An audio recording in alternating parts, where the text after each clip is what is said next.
لو عندك انترفيو في شركة كبيرة وانت مهتم ان انت تشتغل في الشركة دي، ركز معايا كويس. الفيديو ده هيفرق معاك كتير. اغلبنا كمصريين لما بيقدم على شغل على لينكد ان بيخش يقرا الكواليفيكيشنز بتاعتها، ولو يشوفها مناسبة معاه بيقدم عليها. تمام. قدم عليها 50 واحد، بس منهم 10 مش كويسين قوي بس مقدمين عشان مش لاقيين شغل، ومنهم 40 كلهم كواليفايد، ومنهم الاوفر كواليفايد وكلهم مقدمين على الشغل ده. طيب انا ايه اللي يميزني يا عم مصطفى عشان اقدر اتقبل في شغل زي ده؟ لو احنا كلنا مثلا الانجليش بتاعنا كويس والنولج بتاعتنا كويسه واحنا كلنا اوفر كواليفايد، طب ايه اللي هيخلينا نتقبل؟ اللي هيخليك تتقبل هي حاجه واحده هتفيدك من ناحيتين. هتفيدك من ناحيه النولج، واللي انت تعرف وضع الشركه اللي انت هتقدم فيها دي هتكون مفيده ليك ولا هتضرك في المستقبل.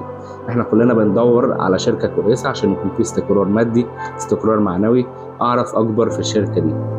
فاول حاجه انا بنصحك بيها وتعلمتها، يعني دي حاجه انا لسه متعلمها جديد فانا حبيت ان انا اشاركك بيها، ان انت تقرا الانكم ستيتمنت بتاع الشركه او الميزانيه بشكل عام. الميزانيه والقوائم الماليه كمان. اول الموضوع مش معقد. الميزانيه دي اللي انت بتعرف وضع المالي للشركه دلوقتي، لكن القوائم الماليه انت بتعرف الوضع المالي للشركه ما بين مثلا شهرين، ما بين شهر مثلا ابريل لحد شهر مثلا يوليو. فانت بتعرف مثلا الشركه دي بتكسب ولا بتخسر، الشركه دي هامش الربح بتاعها عامل ازاي. فمن الناحيه اللي انت هتقدر تستفيد منها لنفسك، تقدم في الشركه دي ولا لا، في الشركه دي ولا لا. اللي انت دلوقتي لو الشركه دي بتكسب او مستقره فدي حاجه كويسه ليك، هتعرف تدفع لك مرتبك وهتعرف تكبر فيها. لكن لو الشركه دي بتخسر فده مؤشر خطر، وما انصحكش ان انت تقدم في شركه زي دي الا لو انت بقى حابب الموضوع.